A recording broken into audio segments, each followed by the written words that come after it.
Baik, sifat-sifat yang tidak berlawanan ini jumlahnya sangat banyak. Para ulama berbeda pendapat. Kita hanya akan bahas kurang lebih 10 saja. Apa itu? Sofir, qalqalah. 7 itu yang disebutkan oleh Imam Ibnu Jazari.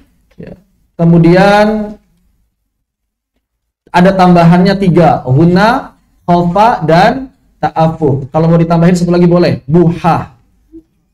Buha. Ba, ha, ta marbutoh. Itu artinya dalam bahasa Indonesia parau atau serak-serak basah. Huruf apa yang punya buhah? Menurut orang Arab, buhah itu suara khas bagi huruf ha. Sebagaimana sofir, suara khas bagi huruf qad, zai, dan sin. Tafashhi, suara khas bagi huruf shin. Ta'affuf, suara khas bagi huruf ta. Contohnya seperti itu, ya. Yang pertama sofir. Sofir ini suara khas pada huruf sod dan zai dan sin. Ada desis-desisnya, itulah makna dari sofir. Secara bahasa sofir bisa diartikan desis, bisa diartikan siulan, bisa diartikan suara burung. Maksudnya apa sih? Pokoknya maksudnya adalah suara yang khas yang terdapat pada sod, zai, dan sin. Udah, itu. Itu inti dari sofir, ya. Hurufnya sod, zai, dan sin menurut kebanyakan ulama. Memang sebagian orang-orang Arab mengistilahkan katanya kalau sod suaranya mirip angsa gitu ya. Kalau walaupun saya nggak tahu sebenarnya maksudnya mirip angsa kayak gimana. Belum ketemu ini. Misterinya belum terpecahkan. Belum ketemu angsa yang mengucapkan sod. Gimana sih? Os os os. Kalau kata teman saya begini. Os os os os os os. Katanya suara angsa begitu. Nggak tahu. Suara angsa di mana kayak gitu. Soang kayak gitu nggak? Os os os os os os. Memang orang-orang Arab bilangnya sod itu mirip suaranya al-uz istilahnya. Al-uz itu angsa. Al-uz. Kemudian zai mirip suara lebah. Kalau ini insya Allah kita mafhum lah, dipahami ya. Apalagi waktu kecil sering nonton film kartun. Gitu. Tahuan.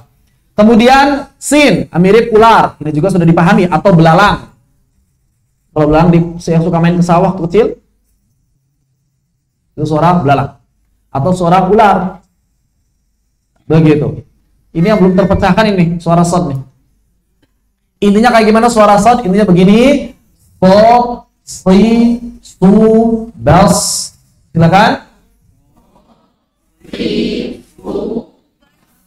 Zai bagaimana? Za, zi, zu, baz.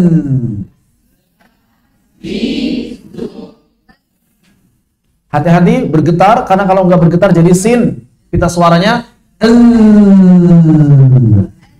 tasti subas. Intinya di situ. Jadi sebetulnya mudah ya sofir itu. Saat kita menyempurnakan makhraj, kemudian hams dan rakhawahnya pada sod dan pada sin, pasti suaranya akan menjadi sofir. Saat kita menyempurnakan makhraj, kemudian jahor dan juga rakhawahnya zai, pasti suaranya juga muncul sofir. Begitu. Jadi sangat bergantung pada sifat rakhawah mereka. Rakhawahnya hilang, sofirnya hilang.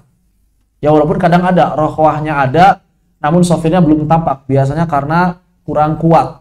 Tekanan pada makhrajnya kurang kuat. Misalnya seperti huruf sin, ada orang yang baca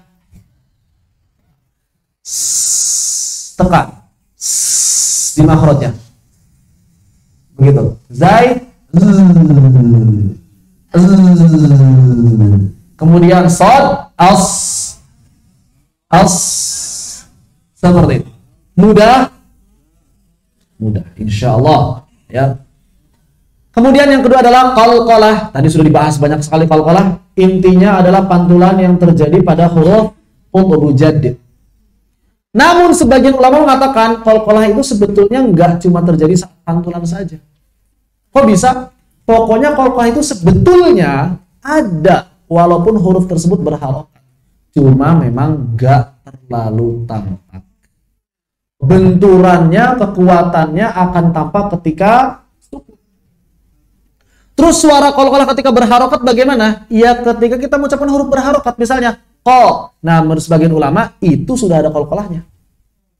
Ba itu sudah ada qalqalahnya. Ja, ji, ju sudah ada qalqalahnya. Kenapa? Karena qalqalah itu adalah Gabungan antara syiddah dengan jahar. Maka selama kita menampakkan syiddah dan jaharnya, pasti ada qalqalahnya. Misalnya jim, ja, ada qalqalahnya enggak? Ini beda persepsi. Sebagian ulama mengatakan ada. Sebagian ulama bilang enggak ada, tapi suaranya sama.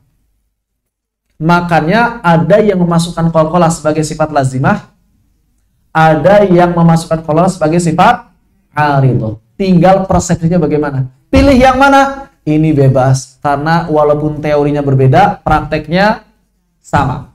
Hanya masalah persepsi. Apakah ada qalqalah pada huruf yang berharokat?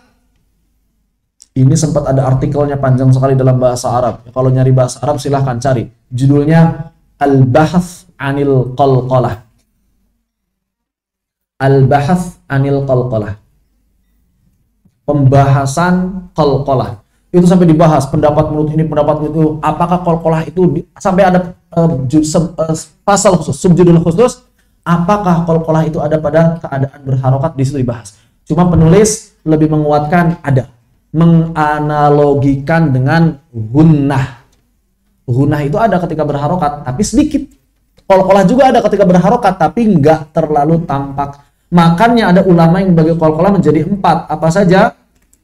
Asghar, sughra, kubra, akbar. Ada juga yang bagi 3. Ini nggak masuk. Apa saja? Sughra, kubra, akbar. Ada juga yang bahasanya beda. Sughra, wusta, kubra. Cuma masalah beda nama doang. Urutannya sama. Sughra, kubra, akbar. Cuma dia ubah. Sughra, wusta, kubra. Ada yang begitu pembagiannya. Ya. Ada juga yang bagi cuma 2. Sughra dan kubra. Ini enggak. Kenapa? Mereka berpendapat tasydid itu suara qalqalahnya sama. Misalnya ab dengan ab. Qalqalahnya sama, yang beda apa? Tekanan sebelum qalqalahnya katanya. Begitu. Jadi ini lagi-lagi persepsi. Lagi-lagi persepsi. Misalnya haqqa dengan haqqa. Qalqalahnya sama atau tidak? Tergantung persepsi. Tergantung persepsi lagi-lagi. Ya, tergantung persepsi. Kenapa masalahnya kita nggak punya kalkulatometer yang bisa mengukur ini sebetulnya lebih kuat atau enggak? Yang pasti antara sugro dengan kubro baru tampak jelas perbedaannya. Contoh, lam yalid wa lam yulad. Antara lid dengan lad jelas perbedaan. Lam yalid wa lam yulad. Beda. Yang kedua lebih menghentak. Kenapa yang pertama di tengah tidak menghentak? Karena udah ada huruf setelahnya.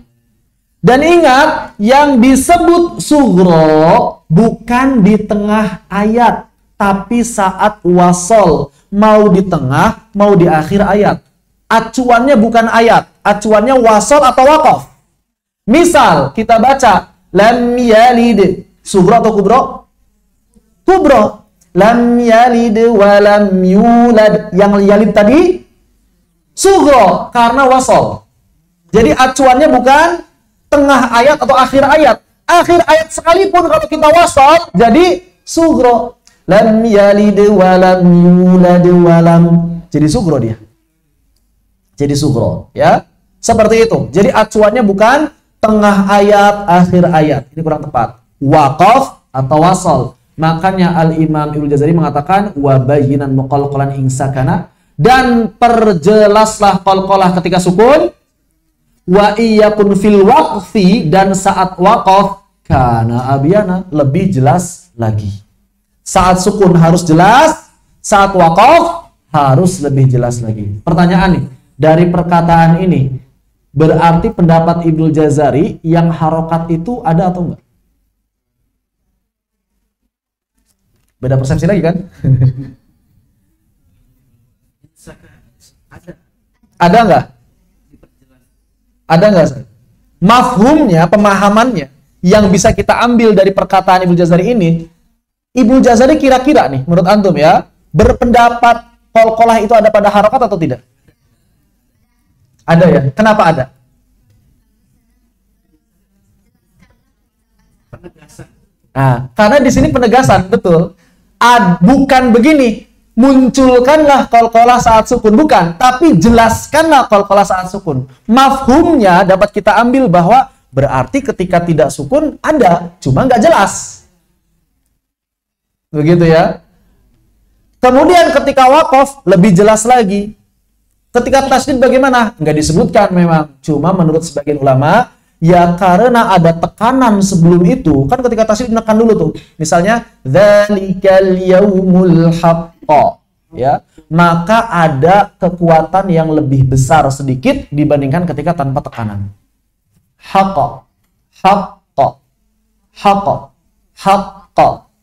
Walaupun kata sebagian ulama yang lain, sama aja qalqalahnya mah, yang beda tekanan sebelumnya, bukan pas qalqalahnya. Nah ini lagi-lagi beda persepsi. Sehingga berarti ada yang membagi menjadi dua, sugro dan kubro. Ada yang membagi menjadi tiga, sugro, kubro, akbar. Ada yang membagi menjadi empat, asghar, sugro, kubro, akbar. Yang penting adalah cara mengucapkannya. Bagaimana cara mengucapkan qalqalah? Yang pertama, suaranya ada dua jenis, tipis dan tebal. Tipis pada ba, jim, dal, ad, aj, ad. Tebal pada qaf dan to, aqa, ato. Bagaimana membedakan antara harokat dengan qalqalah, terutama pada qaf dan to? Ketika mengucapkan huruf berharokat, kita tekan dulu. Aqa, to, to, to, to, to. Ketika qalqalah jangan ditekan dulu, langsung dilepas. Aqa, atau itu yang beda, yang membedakan antara fathah dengan qalqalah atau harokat dengan qalqalah. Kemudian zamannya, suaranya, durasi suaranya jangan dipanjangkan sampai satu harokat. Misalnya, qul a'udzu birabbil falaq. Nah, itu seperti harokat nantinya. Lepas saja falaq. Wah Ustaz, saya kok pernah dengar ya rekaman sebagian qori kalau baca panjang. Qul a'udzu birabbil falaq. Itu gimana? Yang pertama, cara baca seseorang bukan hujah. Kedua, kita husnudzon. Bisa jadi itu pengaruh echo. Iya kan? Kalau echo bagus kan begitu. Falaq. Masuk ke rekaman. Bisa jadi nggak ada echo-nya. Saya sudah memastikan masjid itu nggak ada echo-nya, misalnya begitu ya.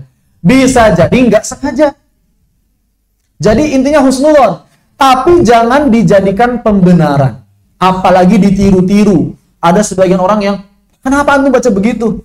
Ini konsekuensi meniru para qori. Jangan ditiru yang salah. Saya dulu pernah ngoreksi. Ada sebagian orang baca surat apa? Saya masih ingat surat Al-Ghasyiyah. Surat Al-Ghasyiyah, jadi ada sebagian bacaan yang dia benar-benar plek niru bacaannya qori, padahal qorinya itu salah.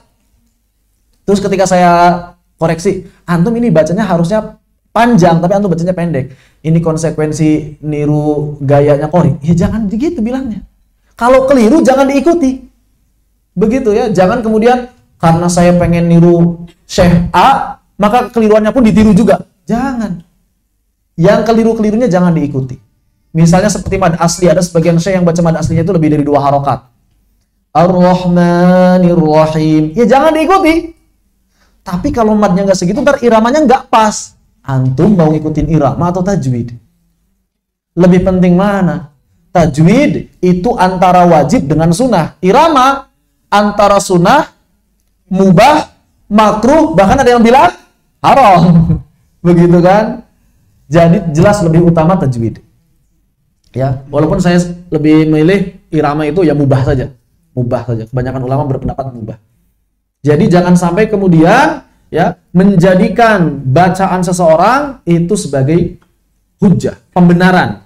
Juga jangan ngejelek-jelekin syekh yang keliru. Ini juga nggak tepat. Wah, kita nggak boleh jadikan mereka hujjah. Jangan ikutin syekh ini, jangan ikutin syekh. Nggak begitu juga. Kita husnudzon sama mereka. Bisa jadi nggak sengaja, bisa jadi lupa. Kemudian volume, jangan dikurangi volumenya, jangan dilebihkan. Biasanya kadang kalau tasydid karena akbar ada yang berlebihan. Dzalikal yaumul haqqa. Nggak begitu. Ya. Itu berlebihan. Atau misalnya ditahan kelamaan ketika tasydid. Dzalikal yaum ja'ahumul haqqon. Gak. Normal aja, normal. Yang ditambah durasinya saat tasydid hanya gunnah. Yang ditambah durasinya saat tasydid hanya gunnah. Selain gunnah nggak ada yang ditambah. Jadi volumenya biasa aja, normal. Juga jangan dipelanin. Juga kadang orang yang lagi belajar, qul a'udzu birabbil falaq. Tampak kan? Tapi kan ke telinga saya udah denger. Yang penting kan telinga saya denger, Ustaz. Itu kalau lagi tilawah sendiri, yang penting telinga dengar. Tapi ketika talaqi, memperdengarkan. Ini juga kadang ada kekeliruan. Sebagian orang ketika tilawah dikoreksi. Gurunya bilang, hamsnya kurang. Enggak kok, Ustaz. Aneh denger kok hamsnya ada. Maksudnya kurang jelas. Saya nggak dengar. Tampakkan. Kalau tilawah sendiri silahkan. Atur. Ya, sesuai dengan pendengaran kita. Tapi ketika talaqi, maka baca dengan bacaan yang bisa didengar guru kita. Begitu. Acuannya, patokannya bukan telinga kita, telinga guru. Jadi kalau kata guru kurang, tambahin. Jangan kemudian, saya udah denger kok, Ustaz. Bukan begitu, ya. Penting. Kemudian suara pantulan mengalir dan tidak terhentak-hentak. Kenapa? Karena kalau dihentak-hentak muncul hamzah. Terutama ketika di akhir. Atau di tengah, ada jeda. Lam yalid wa lam yulad. Hamzah. Kenapa? Karena tertutup. Kalau suara menghentak, pasti dia tertutup pita suara. Yulad. Yulad. Ya. Al-falaq. Tidak perlu al-falaq. Juga nggak perlu dilembut-lembutin. Katanya harus ngalir. Al-falaq. Nggak perlu begitu juga. Justru ini syiddah, harus kuat. Ya, harus kuat. Beberapa kekeliruan saat mengucapkan qalqalah. Di antara yang pertama, suara pantulannya menyerupai harokat. Ini mukhtalaf. Para ulama beda pendapat. Sebetulnya mayoritas ulama berpendapat suara qalqalah cuma dua. Tipis, tebal. Tapi sebagian di antara mereka mengatakan qalqalah itu ngikutin harokat huruf sebelumnya. Ada yang mengatakan mengikuti harokat huruf setelahnya. Ada yang mengatakan mengikuti harokat yang bersangkutan kalau dia aslinya berharokat. Para ulama beda pendapat. Misalnya kata Idris. Sebagian ulama ada yang bacanya Idris. Udhul. Sebagian ulama ada yang bacanya Udhul. Ada juga yang mengatakan selalu mendekat ke fathah. Ida, uda. Jadi selalu mendekat ke fathah. Ada yang mengatakan seperti itu. Namun kebanyakan ulama, dan ini yang juga kebanyakan diamalkan, ya kita dengar dari rekaman para qori, rata-rata mereka hanya memantulkan dengan dua jenis suara. Tipis, tepat. Dah, begitu. Kemudian, jangan sampai menambah suara huruf hamzah. Adik, apa. Nah, itu jangan sampai seperti itu. Ya. Kemudian suara baru dipanjang-panjangin. Qul a'udzu birabbil falaq. Karena nggak ada echo, dia bikin echo sendiri. Ya, nggak. Jangan seperti itu. Atau jeda. Tadi sudah dibahas, jangan sampai ada jeda. Lam yalid wa lam. Contohnya. Allahu a'lam bishawab. Ini yang qalqalah. Kalau dalam suratul Fatihah tidak ada qalqalah yang sughra, tidak ada qalqalah yang kubra. Kalau kita mau masukkan yang asghar, ada huruf-huruf qalqalah berharap. Apakah ketika seseorang membaca huruf qalqalah dan tidak diqalqalahkan termasuk lahan? Jawabannya ya. Ngubah makna tidak? Tidak. Nggak ngubah makna. Jadi tidak setiap lahan itu otomatis mengubah makna. Bahkan lahan jali sekalipun tidak otomatis mengubah makna. Misal ada orang baca qul huwallahu ahad. Lahan, tapi nggak rusak maknanya. Ya, begitu. Dia sifat tahsiniyah, memperindah huruf. Visual, ada yang tanyakan? Tidak ada? Lanjut. Lin. Apa lin? Lin itu artinya lembut. Sebetulnya, saya tarik dulu, bahwa huruf yang punya sifat lin sebetulnya ada 3. Huruf yang punya sifat lin sebetulnya ada 3. Apa saja? Waw, alif, ya. Makanya 3 huruf ini disebut huruf mad dan lin. 3 huruf ini disebut apa? Mad dan lin. Kenapa disebut mad dan lin? Karena sebetulnya mereka punya sifat lin dalam seluruh keadaannya. Dan mereka juga huruf mad. Makanya waw alifnya disebut huruf mad dan lin. Namun yang dibahas di sini adalah lin yang dalam keadaan khusus. Kapan? Saat waw sukun sebelumnya fathah dan ya sukun sebelumnya fathah.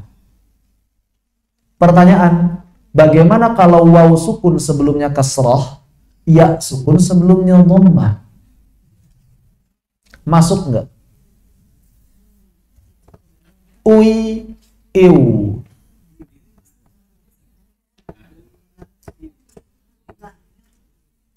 Ayo. Ui, iu. Kenapa sedang nggak? Karena tidak lembut. Teman saya ada yang protes. Ustaz, jangan diartikan lembut. Lembut itu tepung, katanya itu lembut namanya. Terus apa? Lunak. Ya maksudnya sama. Lembut yang saya maksudkan itu adalah bukan lembutnya tepung gitu ya. Lembut yang lunak maksudnya. Jadi terjemahan antum salah, harusnya lunak. Ya terserah antum, silahkan. Kalau memang terjemahan saya kurang pas disebut lembut, nggak apa-apa, disebut lunak. Tapi kalau saya sendiri ketika nyebut lembut itu bayangannya bukan ke tepung. Ya. Lembut itu ke apa? Ke sutra gitu kan, lembut kan, begitu kan ya. Begitu ya. Jadi ada nggak iu atau ui?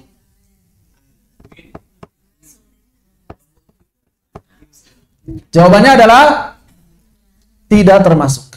Kenapa? Karena kita tidak akan pernah menemukan kata ui dan iu.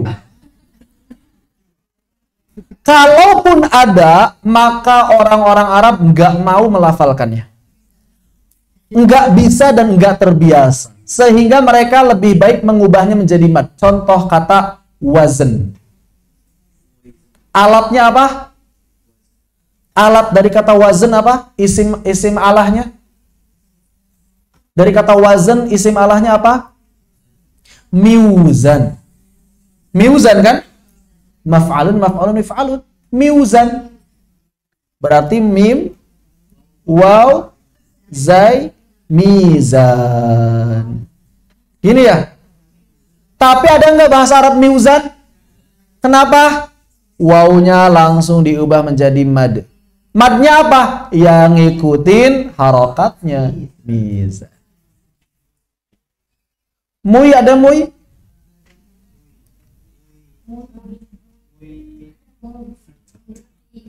Muiqinun. Kok muiqinun? Kan muqinun. Asal katanya yakin. Iya. Yakin. Berarti muiqinun. Muiqinun. Ada nggak kata muiqinun? Aslinya ada.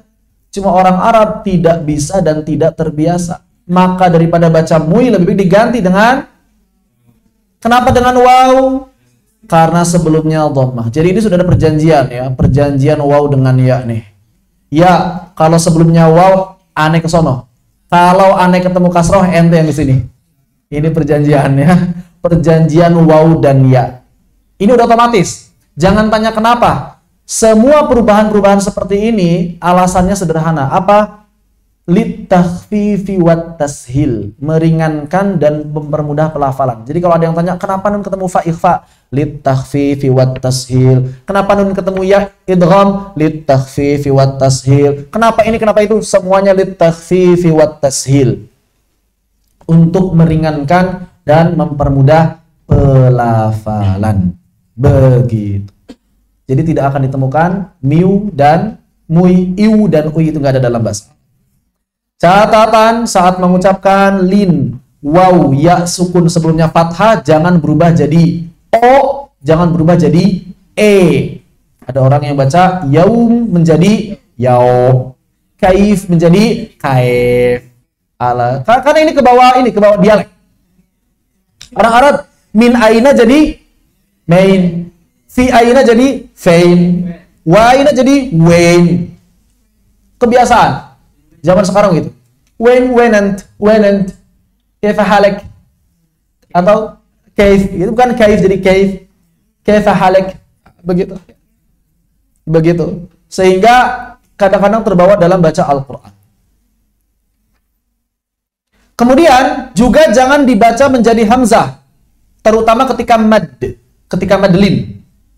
Fahadainahun najdain. Jangan jadi najdain. Dain.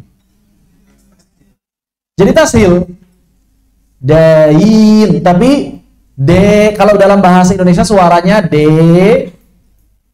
A, Y. Nah, ini Y yang panjang. Dain. Bukan dain. Dain. Y. Y. Terus bagaimana yang waw? W. Yaum. Bukan yaum. Bukan. Yaum.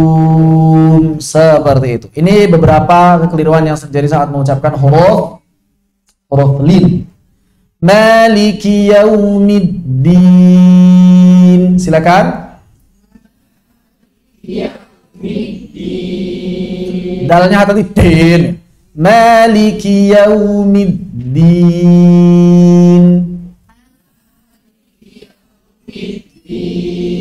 Begitu. Ahsan. Dipahami lin? Jadi adalah lin dalam keadaan khusus. Ya, waw sebelumnya fathah.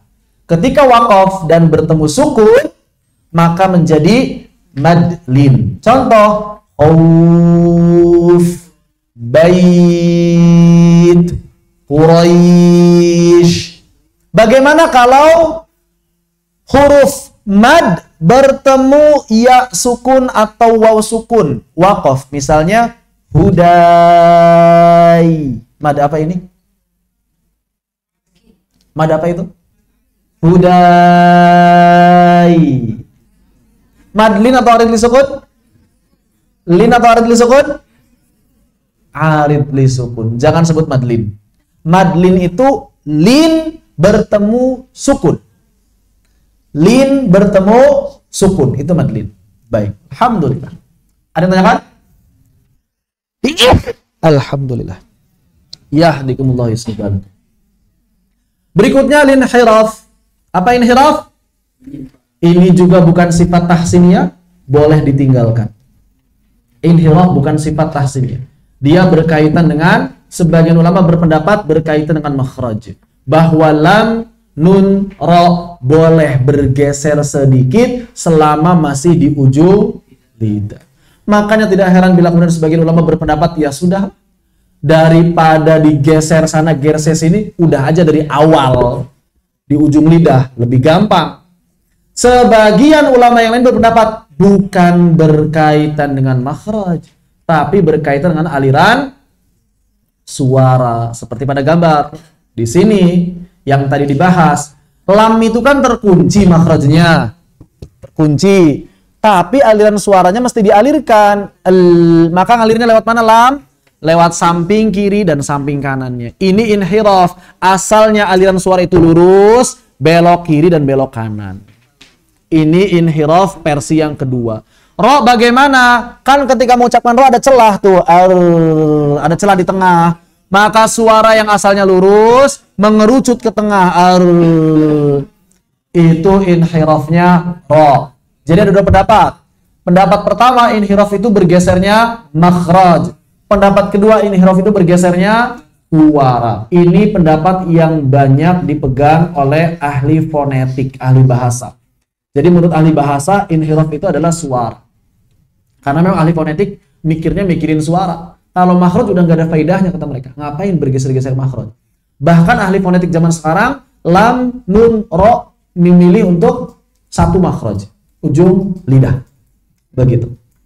Mudah lah ya. Jadi nggak akan ada koreksi kurang inhiraf, lebih inhiraf, nggak akan ada. Karena dia bukan sifat tahsiniyah. Ditinggalkan pun tidak apa-apa. Justru yang lebih penting adalah takrir. Ini pada ro. Kalau takrir tahsiniyah. Pertanyaannya, takrir ini ditampakkan atau dihilangkan? Dijaga. Bukan ditampakkan dan jangan dihilangkan. Kalau ditampakkan jadi R bahasa Indonesia. Bismillahirrahmanirrahim. Kalau dihilangkan jadi R Inggris. Bismillahirrahmanirrahim. Terus ro Arab kayak gimana? di antara R Indonesia dan R-nya Inggris. Sebagian orang Indonesia mengira ro Arab itu sama dengan R Inggris. Jadi ketika baca Bismillahirrahmanirrahim, enggak begitu. Tempelkan lidahnya ar-ro. Silakan. Ar-ri. Ar-ru. Kemudian jangan sampai ketika kita mengucapkan ro tasydid itu dilepas duluan makhraj. Ini yang sering terjadi. Saya sering menemukan hal seperti ini di kebanyakan guru tahsin. Afwan ya. Kayaknya ada keseragaman di antara guru tahsin baca ro-nya itu A'udzu billahi minasyaitonir rajim. Paham nggak? Ada kekeliruan nggak? Ada kekeliruan di ro-nya? Minasyaitonir rajim. Ada dua kekeliruan sekaligus. Yang pertama pantul. Niro. Yang kedua, ro fathahnya nggak tampak. Niro, rajim. Kalau kita perlambat, minasyaitonir rajim. Nirrajim. Terus mestinya kayak gimana? Nirrajim. Jangan dilepas. Ini saya pernah mengoreksi begini, banyak yang protes. Berarti banyak guru tahsin yang salah dong. Ya, saya bilang begitu. Kok banyak yang salah sih katanya? Ya terus kenapa? Ya memang salah. Ya kita nggak mengatakan mereka mengubah makna. Cuma memang keliru pengucapan roh seperti itu. Kalau nggak sengaja, boleh. Tapi saya pernah dalam satu fase di mana ketika di Bandung, ini seolah-olah menjadikan roh seperti ini standar. Yang benar itu begini. Nah ini tidak tepat. Bismillahnya. Bismillahirrahmanirrahim. Tidak tepat. Hirro. Nirro. Jangan dilepas. Karena kalau dilepas jadinya kol-kolah. Niro. Istilahnya teman saya bilang diseret katanya lidahnya. Jangan dilepas. Niro. A'udzu billahi minasyaitonir rajim. Silakan.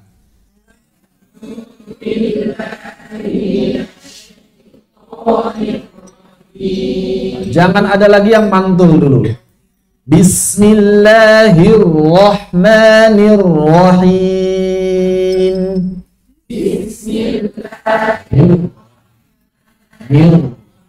Begitu. Jangan lagi ada yang mantul terlebih dahulu. Karena bukan demikian cara mengucapkan huruf ra bertasydid. Sebagian ulama ada yang mengatakan, kan Ibnu Jazari bilang, wa akhfi takriran idza tushaddadu. Berarti harusnya nggak ada takrirnya. Tidak. Maksudnya disembunyikan di sini, jangan terlalu ditampakkan. Jangan kayak gimana? Jangan kayak R-nya Indonesia. R-nya Indonesia kan begitu. Mau kemana? Mau ke pasar. Naik apa? Naik motor. Ya kan? Tapi kalau bahasa Arab nggak begitu. Orang yang udah belajar tajwid ditanya, mau kemana? Mau ke pasar. Naik apa? Naik motor. Guraib. Begitu. Ya. Baik. Apakah boleh bahasa Indonesia ditajwidkan? Ya boleh-boleh aja. Gak masalah gitu. Silakan.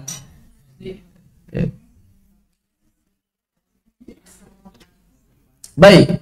Sifat berikutnya tafashi. Apa tafashi? Kekhasan yang terdapat pada shin. Apa artinya sih tafashi?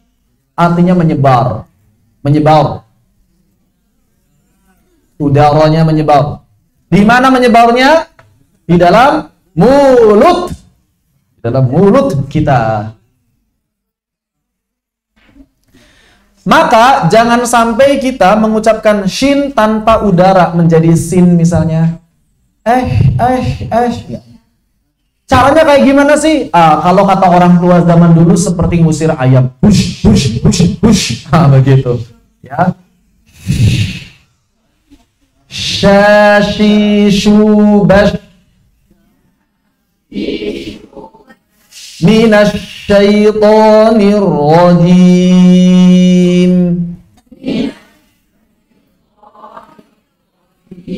Seperti itu.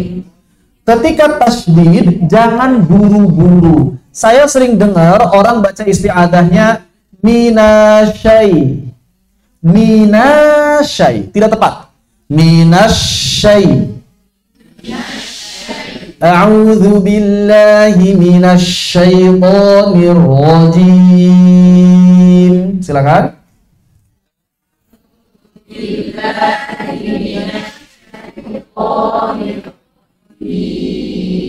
Shin. Shashishubash. Boleh nggak sih monyong saat mengucapkan shin? Ya enggak. Kenapa? Karena monyong itu menjadi kaidah. Kaidah untuk apa? Dhammah, waw, dan satu lagi apa? Ishmam. Berarti kalau kita mengucapkan shinnya ash, itu namanya shin ma'al ishmam. Tapi kok saya kalau mengucapkan shin agak-agak bergerak gitu bibirnya, boleh enggak? Boleh selama enggak monyong. Kenapa? Karena kadang-kadang sebagian orang ada yang itu adalah gerakan-gerakan yang apa? Enggak disengaja gitu. Natural, tabi'i. Enggak masalah. Tidak masalah. Yang penting sifatnya tetap sempurna. Mudah ya, shin ya. Ada yang kesulitan mengucapkan shin? Biasanya yang kesulitan mengucapkan shin itu lidah yang naiknya bukan bagian tengah. Bisa jadi pangkal, ya. Bisa jadi ujung, ya. Tengah yang naiknya. Cirinya apa? Samakan dengan ya. Ingat-ingat, saat kita mengucapkan ya, yang naik yang mana?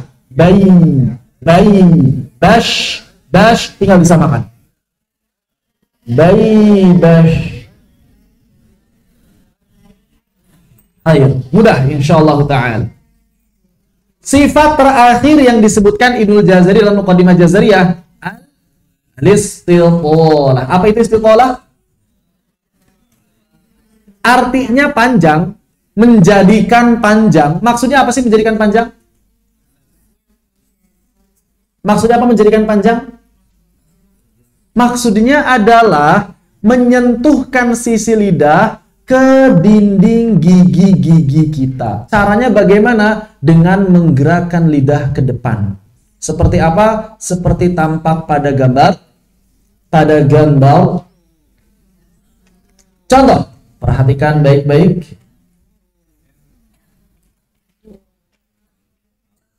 Bergerak nggak dia? Nah, ada gerakan dikit. Terasa? Kelihatan? Tuh. Sekali lagi. Masih ada? Kita lihat. Tuh, bergerak. Kenapa bergerak ke depan? Kan ketika kita mengucapkan dod itu harus menyentuh gigi, geraham. Tapi nggak bisa langsung. Maka caranya bagaimana? Bagian belakang dulu sentuhkan. Kemudian dorong ke depan, supaya tersentuh semuanya.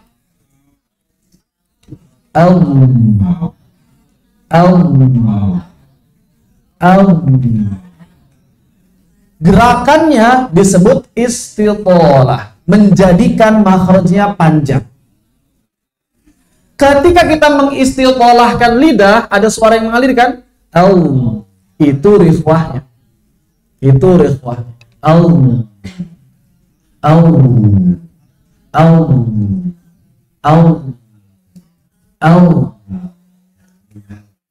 Begitu. Dipahami? Ini adalah huruf wad. Huruf apa?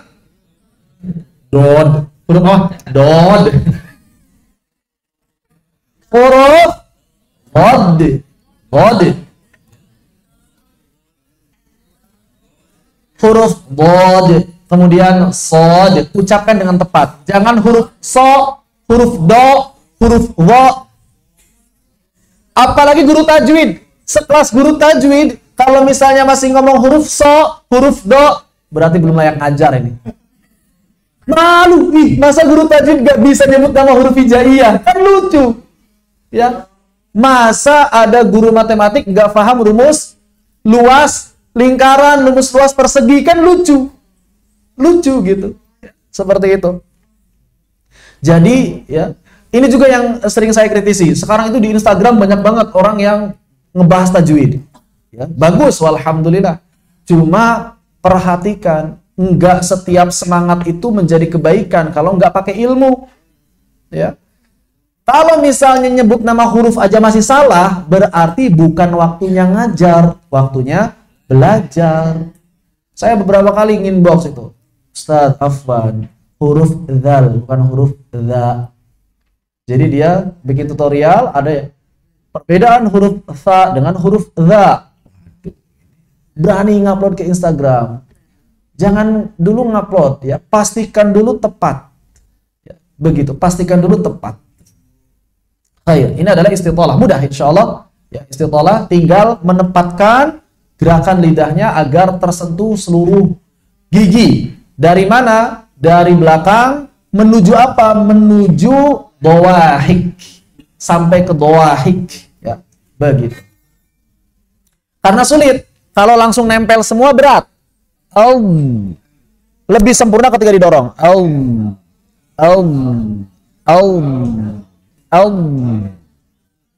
Begitu. Kemudian ada tambahan sifat. Apa tambahan sifatnya? Yang pertama adalah gunnah. Apa itu gunnah? Kekhasan pada mim dan nun. Gunnah itu apa sih sebenarnya? Artinya adalah suara yang keluar dari rongga hidung. Setiap suara yang keluar dari rongga hidung namanya gunnah. Dalam konteks tajwid, gunnah hanya berlaku bagi mim dan nun saja. Sautun ladhidun murakkabun fi jismi nuni walau tanwinan wal mim fi jami ahwalihima wa yuhtassu bin nuni wal mim. Maka gunnah ini hanya berlaku bagi nun dan mim saja. Jangan sampai kemudian ada suara gunnah pada selain nun dan mim. Kenapa disebut huruf gunnah nun dan mim? Ya karena ketika mengucapkan nun dan mim ada suara gunnahnya. Ya. Kapan gunnahnya terjadi? Saat makhraj mulut terkunci. Ingat, saat makhraj mulut dan en. Cirinya gunnah yang sempurna apa sih? Cirinya gunnah yang sempurna adalah mengalir suara dengan hidung. Kalau ditutup hilang. Yang kedua apa? Tadi sudah dikatakan ada getaran di kepala. Huruf gunnah itu jelas sekali getaran di kepalanya. Ada? Ada? Ini menurut Asy-Syaikh Ashraf Ja'fari dalam Daurah Tuhfatul Atfal, beliau mengatakan getaran di kepala ini ya, ketika kita kan kalau baca Al-Quran ada gunnahnya, ada enggak, ada huruf jar, ada huruf hams. Ternyata getaran yang mengikuti irama ayat-ayat Al-Quran itu memiliki dampak positif. Apa dampak positifnya? Adalah mencegah pikun. Itu luar biasa. Ya. Ini menguatkan ingatan dan mencegah pikun. Kata siapa? Kata Dr. Asy-Syaikh Ashraf Ja'fari. Ini luar biasa. Jadi getarannya mungkin kita mikirnya kayak nggak beraturan, kadang bergetar, kadang enggak, kadang justru itu seperti apa? Seperti efek terapi buat otak. Wah ini Masya Allah, luar biasa. Salah satu mujizat Al-Quran. Syifa bagi otak. Ya, begitu. Gunnah ini ada pada huruf nun dan mim dalam berbagai keadaan. Hanya saja berbeda-beda kadarnya. Kapan gunnah itu menjadi sangat banyak atau sangat kuat? Saat bertasydid. Nun dan mim bertasydid. Atau dalam keadaan idgham bi gunnah. Syekh Ayman Suhaid bilang itu gunnah akmal. Gunnah yang paling sempurna. Makanya harus dipanjangkan. Inna faman ya'mal. Begitu. Kemudian turun. Derajat yang kedua gunnah kamilah pada saat ikhfa atau qalb. Sedangkan menurut Syekh Utsman Murad enggak. Mau tasydid, idgham bi gunnah, ikhfa dan qalb itu satu tingkatan saja kamilah. Ini yang banyak diamalkan para ulama. Sama. Kalau kata Syekh Ayman Suhaid bagaimana? Tasydid dan idgham bi gunnah lebih panjang sedikit daripada ikhfa dan qalb. Kata Syekh Ayman Suhaid begitu. Tapi kebanyakan ulama mengamalkan yang mana? Sama. Berapa panjangnya? Kurang lebih 2 harakat. Antum, antum, inna, amma, may ya'mal, segitu. Enggak perlu panjang-panjang. Tidak perlu panjang-panjang. Faman ya'mal mithqala dzarratin khairan yarah. Silakan. Belum ada kecepatan. 1, 2, 3.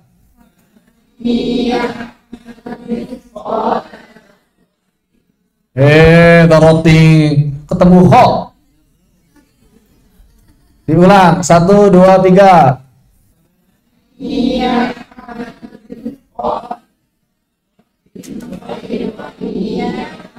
Bisa kecepatan ibu-ibu nih.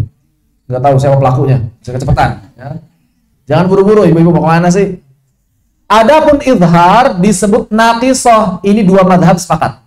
2 madhab sepakat. Dia disebut naqisah. Kenapa naqisah? Karena nggak ditambah, jadi kurang. Cukup 1 harakat saja seperti biasa.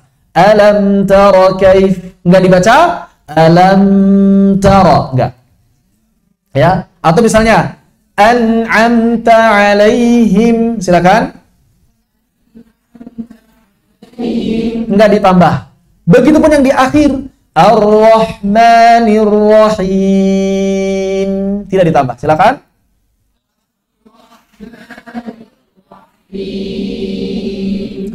Begitu. Ya, seperti itu.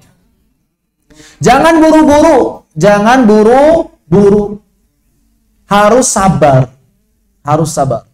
Kalau Ustadz di Maqdis Bandung itu punya cara buat apa? Buat mengingat bagaimana kemudian gunah ini bisa tertahan.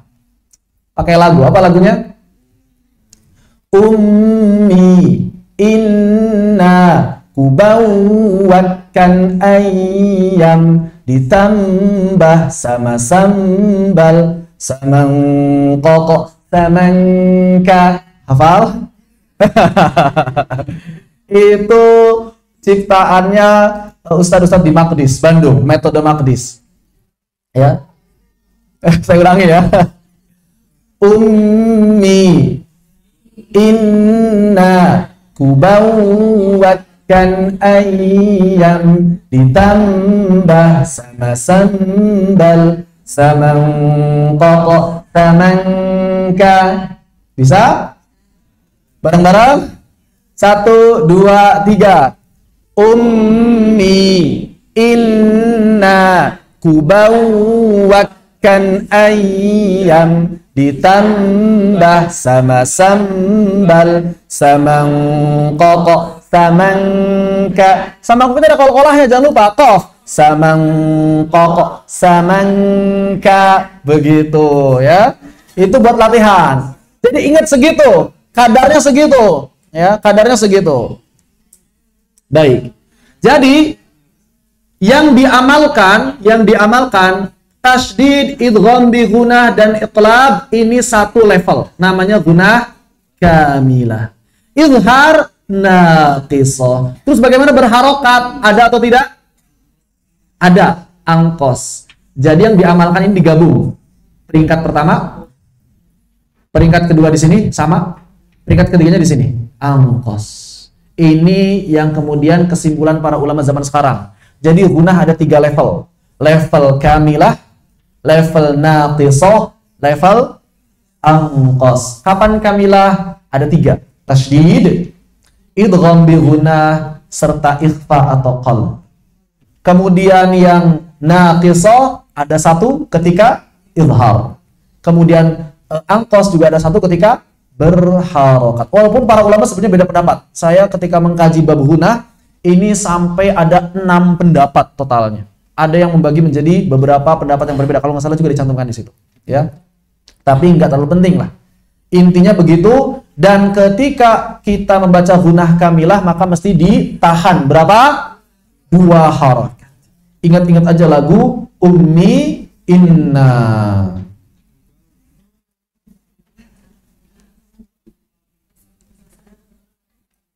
Baik, berikutnya sifatul khofa. Sifatul Khofa. Apa itu khofa? Khofa itu samar. Sanau.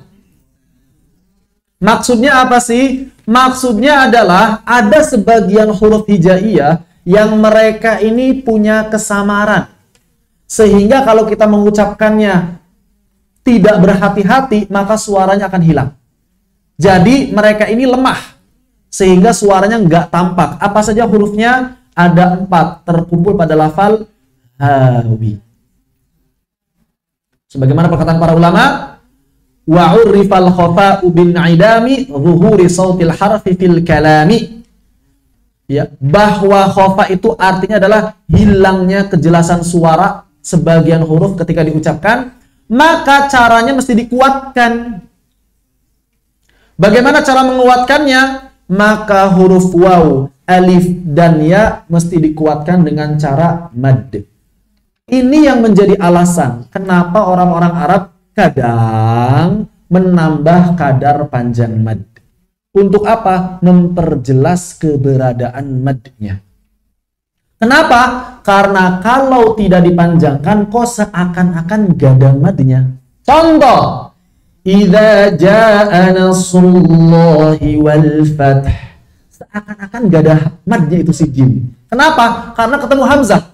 Hamzah ini akan meredam suara mad. Idza jaa, ada madnya kan sebenarnya? Sebetulnya ada, cuma nggak tampak. Maka supaya tampak bagaimana caranya? Ditambah kadarnya. Idza jaa nasrullahi wal fath. Demikian pula bertemu dengan sukun atau tasydid. Ghairil maghdubi alaihim waladdallin. Ada madnya nggak sih? Nggak tampak. Bagaimana supaya lebih tampak? Dipanjangkan. Ghairil maghdubi alaihim waladdallin. Jadi kenapa muncul mad lebih dari 2 harokat? Untuk memperkuat suara mad yang mereka ini termasuk huruf lemah. Baik, mad selesai, gampang. Cara dikuatkannya dengan ditambah kadar panjangnya. Terus gimana dengan ha? Maka cara mengucapkan ha agar khofaknya itu hilang, jadi ini sifat yang mesti dihilangkan. Ya. Bagaimana caranya? Ha sukun dikuatkan dengan cara menyempitkan makhrajnya. Bah. Jangan terlalu longgar. Bah. Kadang-kadang ada orang baca bah. Al-qari'ah. Nah, nggak tampak ha. Qari'ah. Al-qari'ah. Silakan. Nah, itu lebih jelas. Ketika berharokat bagaimana? Jangan tergesa-gesa. Ghairil maghdubi alaihim waladdallin. Silakan.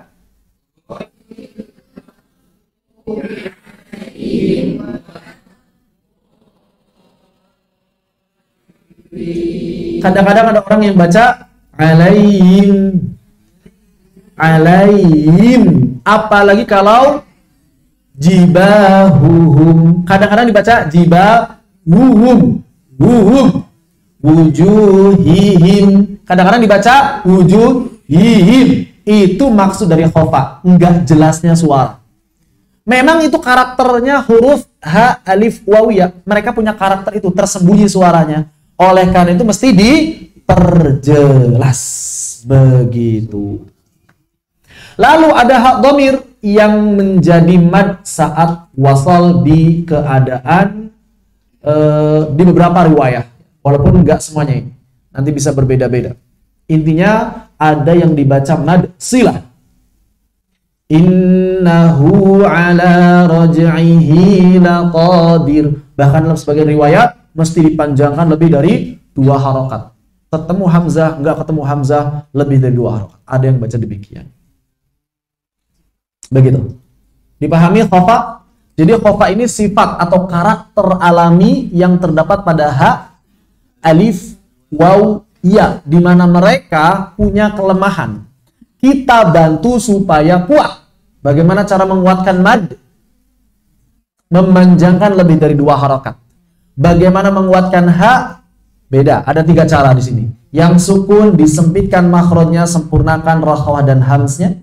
Ketika berharokat jangan diucapkan tergesa-gesa. dan ketika pada dhamir menjadi mad istilah. Terakhir ta'affuf. Apa itu ta'affuf? Kekhasan pada huruf ta. Jangan sampai mirip ta. Fa ini kalau nggak ada ta'affufnya mirip banget sama ta. Af. Jadi jangan disamakan. Ta fi fu baf. Silakan. Afa. Ifi. Ufu. Masih ada orang yang kadang-kadang ucapan fanya gini. Nggak jelas. Harus af. Begitu. Harus jelas af. Afwaja. Kadang-kadang diucapkan awaja. Ya. Hati-hati. Hati-hati. Begitu. Atau misalnya hum fiha. Kadang-kadang dibaca huwiha. Hum fiha. Baik, selesai bab sifatul huruf hijaiyah.